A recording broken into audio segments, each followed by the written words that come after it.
You discover some ancient ruins and an orc camp in a gorge. A small group of Bognalim is moving between tents, piles of rubbish and cages. In one of the cages, you think you can make out some movement.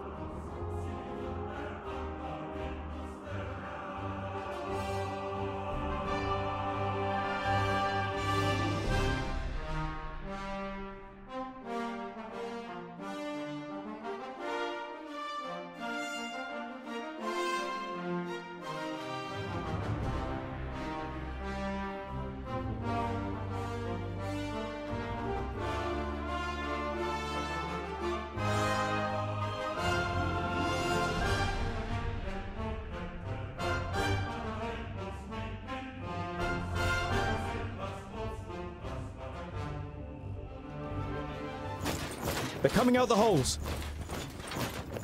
You there! My bag! Over there! Quick! You'll have to smoke them out!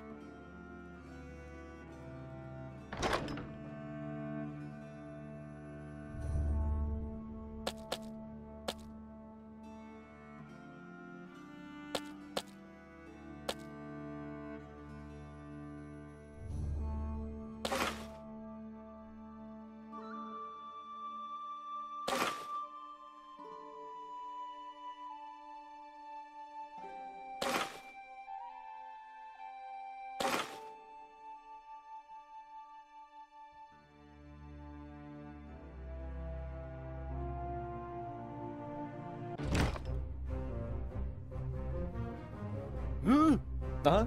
What is it? Huh? Yes? Grenades! Throw them into the holes. That ought to stop the little beasts. Of course! Huh? What is it? What's up? Yes?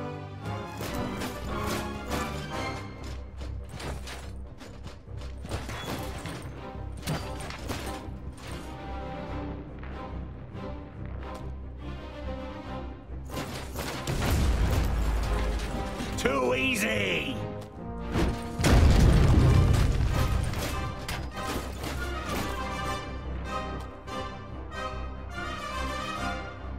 Pow! Another one bites the dust!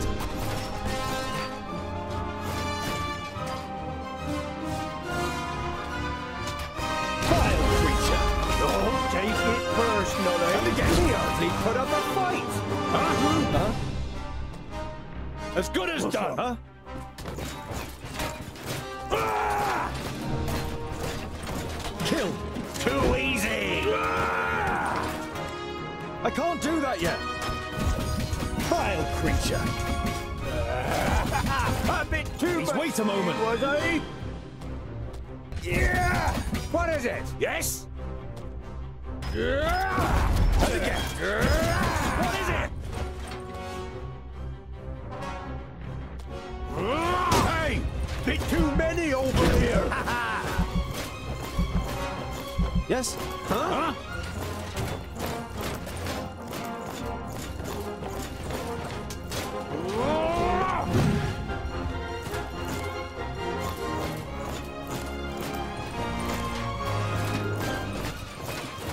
What's up? Huh? Yeah! Very impressive, I must say. Let me out, my friends.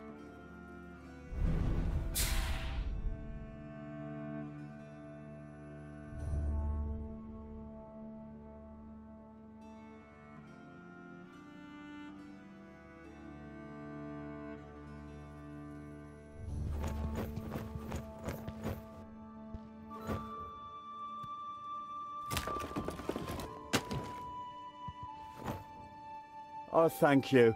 Have you seen Helga? Helga? Helga! Where are you? Hello? I am Tungdil Goldhand. These are my companions, Boindil, Boendal, Rodario, Fergus and Namora, Bavragor and Goimgar. Have you seen Helga? No, we haven't. If you don't mind me asking, what is your name? Call me Ensign and drop the pleasantries. If I may, who is this Helga? Helga? Where? I don't know. I just wanted to know. Helga is my wife. Didn't I mention that? We came here together, but then the orcs came and she was gone. Do you think she might have gone home? Helga! You have a dark notion of what might have happened to Helga, but as you have no proof, you'd rather say nothing. If you see her, you let me know, right?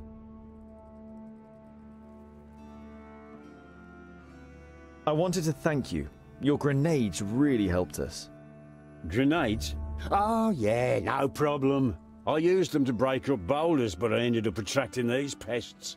Who was to know there are Bognalim around here? And as if that weren't bad enough, along came the orcs and took me ox skull. Gosh! And Helga, where is Helga? What brings you to these parts, Ensign? It's not exactly the nicest of places. Aren't you here for the festival? The unbelievable Wackenstein Festival. My wife and I desperately wanted to see it for ourselves. The blind guardian, the statue over there, is the key. He calls people from far and wide to the festival. I finally found some information in the archives of Virunciensis as to how the guardian is activated. Do you know anything about a secret passage through the mountains? Secret passage? No, can't say I do. But they say that when the blind guardian awakens, then people will come to the festival from all corners of the world. Maybe they'll come from the mountains too. So what have you found out about the festival, Henson? You see that statue? That's the blind guardian. You could call him the patron saint of Wackenstein. They say that when the festival begins, then the revellers heed his call from all corners of the earth.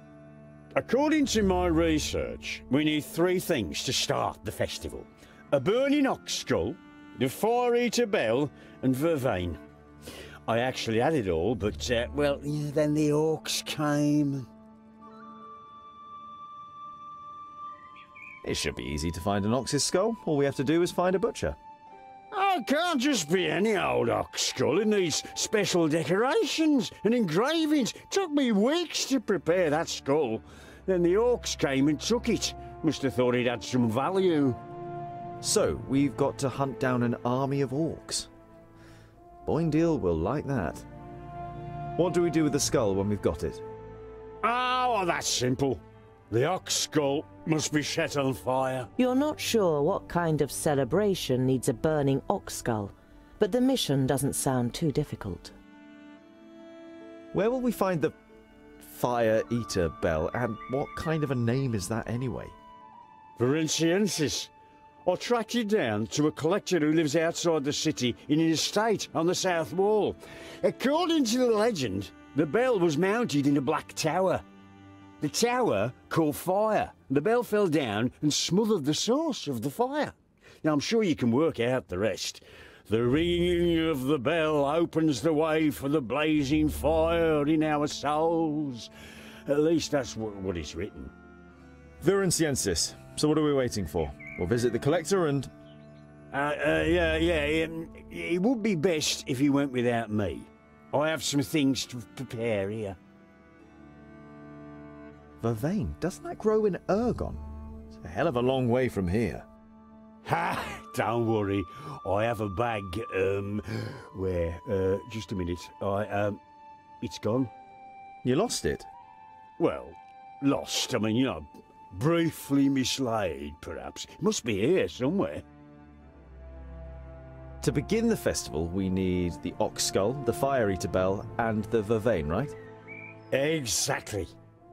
Then we need to set the skull on fire, ring the bell, and burn the herbs.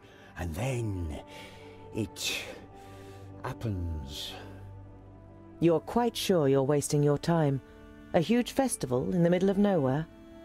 But you pin your hopes on there being a spark of truth in every story, and that somehow a path will open up through the mountains when you carry out the old ritual. See you later, Ensign. Let me know if you see Helga. If I've understood correctly, the ox skull is to be burned on this stack of wood.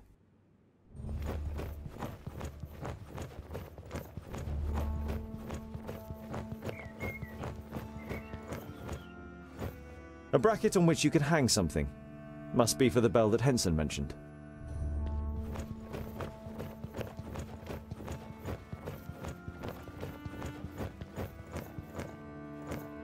Henson said the herbs should be burned in a bowl. This must be the bowl he meant. Now we just need the herbs.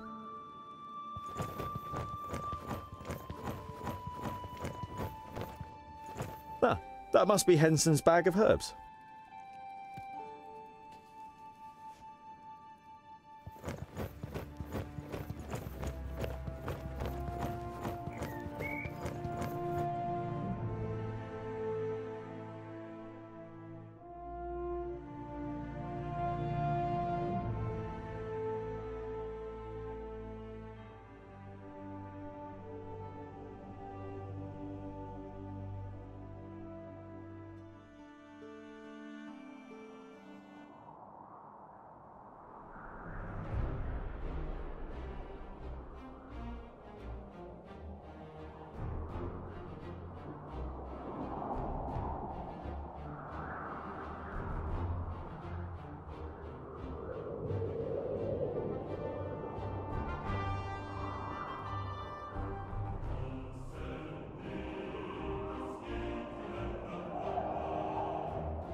The size of the fields and the farmsteads grow as you get closer to Valenciensis, the old border city in the north.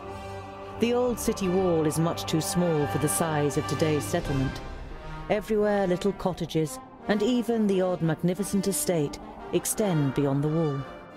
The house that Henson was talking about must be somewhere on the south wall. We need the bell if we're going to open the path through the mountains. You try to gain access to the city, but the guards on the wall are unyielding. The Orc armies in the south and the movement of the Perish land has prompted the city council to lock Valenciensis up. You try not to show your disappointment, but Boindil looks at you curiously. Is a house full of dusty books really that important, scholar? That's no place for a dwarf. There are also books by dwarves and about dwarves in that archive. They've practically got everything that has ever been written. They've even got notes on the races of Girdlegard, singularities and oddities, by M.A. Het. A book about dwarves? That really can't be any good at all. You follow the street to an estate on the south wall, which is surrounded by a fence. The paved path to the door is lined with hydrangea. You knock on the door gently, and after a while it is opened by a chubby man in expensive clothes. The man gives you a fleeting glance. We don't want to buy anything. He intends to close the door again without waiting for your answer.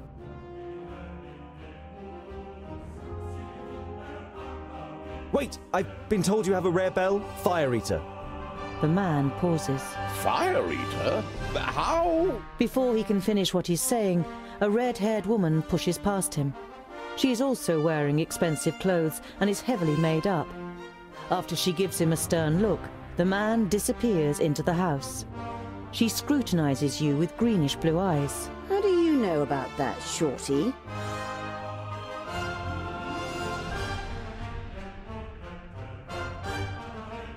I, heard from someone in the city. In the city? But the city whose gates are closed to everyone. Of course, I believe that. Go to Tion, groundling, and don't come back. Before you can reply, the door is slammed in your face. You go back to the rest of the group. Doesn't look like it went too well. Maybe I should try my luck, Tungdil. I can be very persuasive.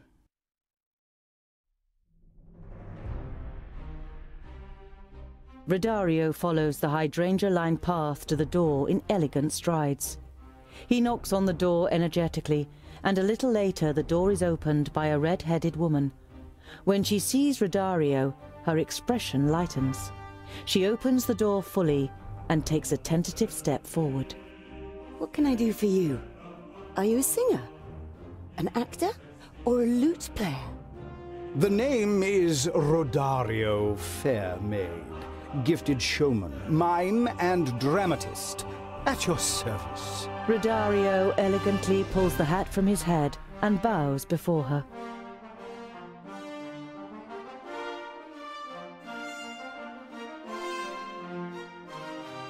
Your wonderful hydrangeas really caught my attention. You have exquisite taste. The woman's greenish-blue eyes sparkle at his charm, and Rodario can't deny himself a smile, confident of victory.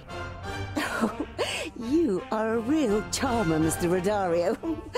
I'm sure you flatter all the ladies like this, don't you? Oh no, by no means, my love. I just can't avoid it when I see beauty such as yours.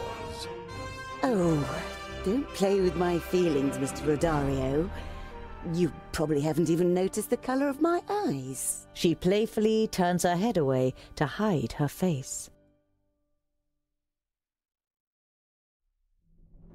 I will never be able to forget your greenish-blue eyes as long as I live. A smile follows, then a glance from those eyes, which are indeed a greenish-blue. It would seem to me you have a skilled tongue and a love of details. Anyone who does not notice your beauty must be walking through life with eyes closed. In terms of my tongue... Oh, Mr. Rodario. How about a private presentation of your skills? Rodario lays an experienced hand around the woman's waist and disappears into the house with her. At your service, my dear. After an hour, Rodario comes out of the house with a broad grin on his face and the bell in a bag. The bell, as ordered. Apart from the esteemed Nomura, no woman has ever resisted my sweet words, not to mention my hands when... All right, all right. You feel your cheeks turning red as you imagine what Rodario has just done.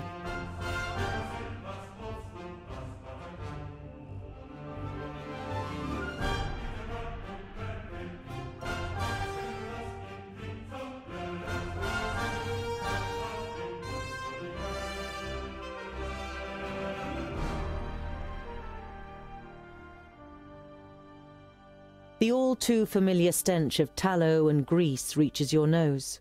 You know what this means.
Who's next? I can't do that yet. And what? What is it? A bit too much for you, was I?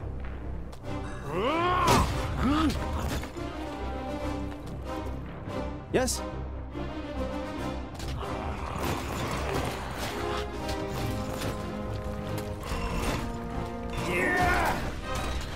What is it? Kill! Oink, oink, little piggies! And again! Kill! I'm not that quick! Yes!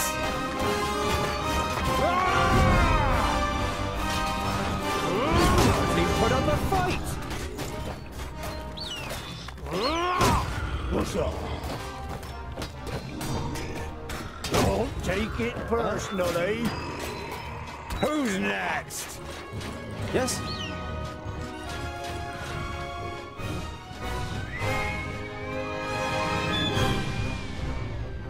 Let's go! Huh? Huh?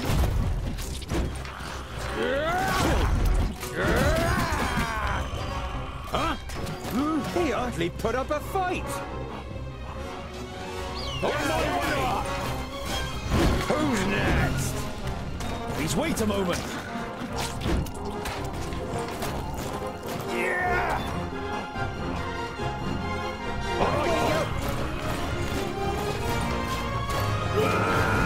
What now? Another one bites the dust.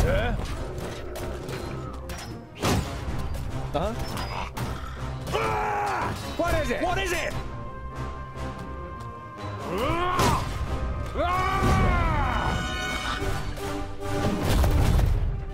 Too easy! And again. He hardly put up a fight! Yes? Yeah! Yeah! A bit too much for you, was I? Yeah!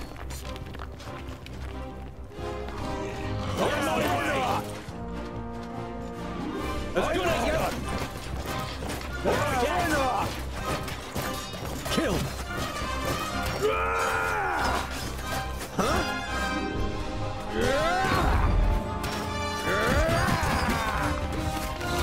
Yes? Vile creature. Don't take it personally. And again. Understood. On my way. Understood. Vile creature.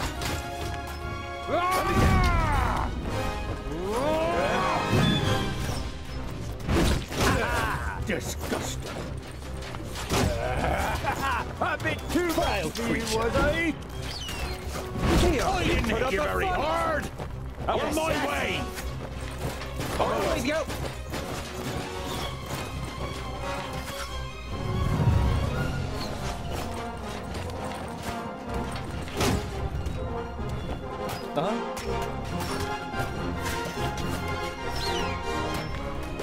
Yeah! Yeah! Yeah! Vile creature.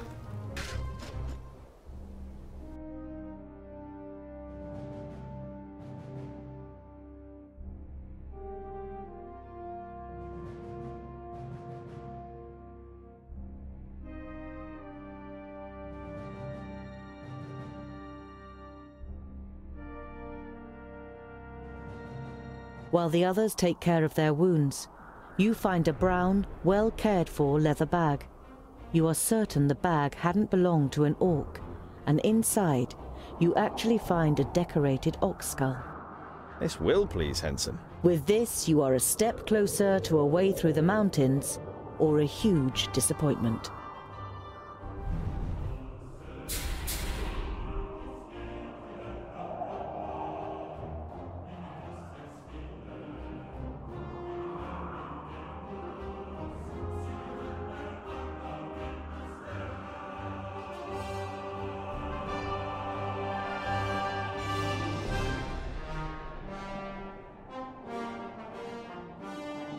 Your path you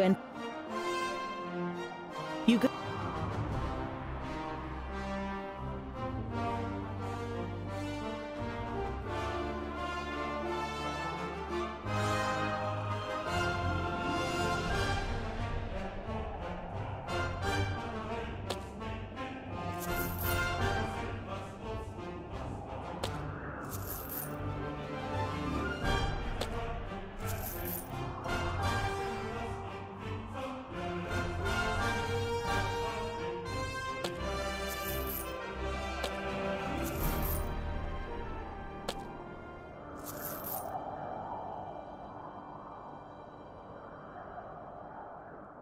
You know, Bavragor and Boindil, who are absorbed in a drinking competition, have to...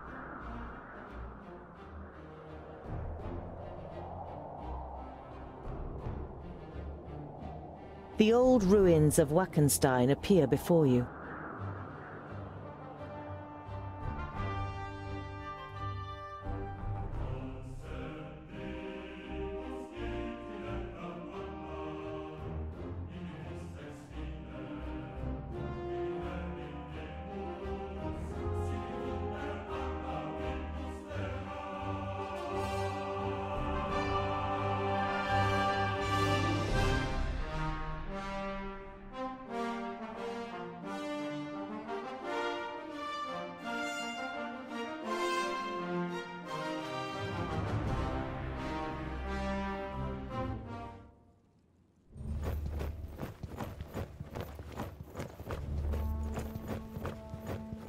Henson, Have you... see you later. Let me...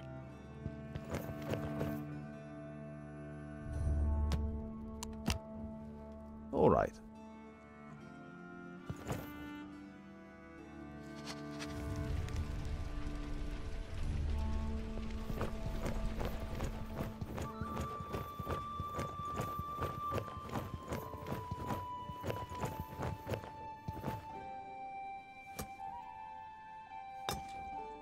Fits like a glove.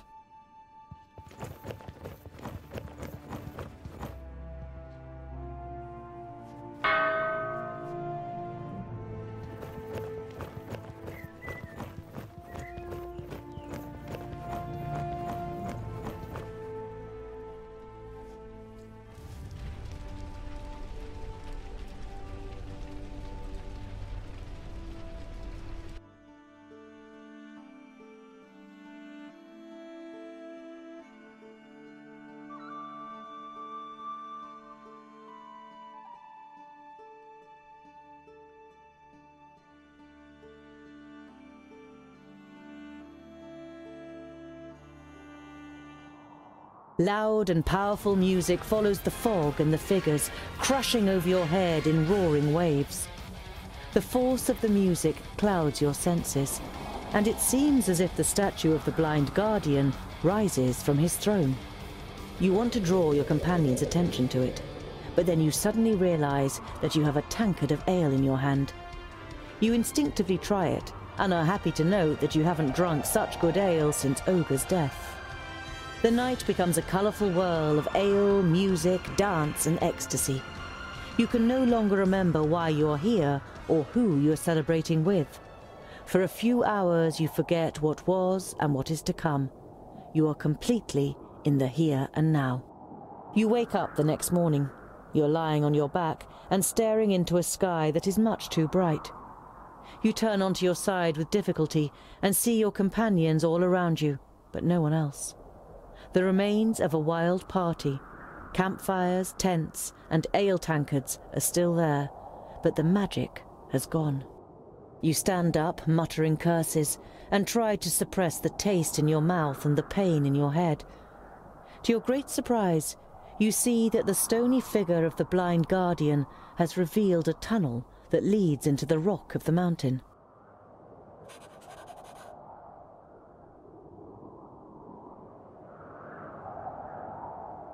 If we go on now, we probably can't come back. The mechanism looks like it will close the pass behind us. We should be sure that we have done all we need to.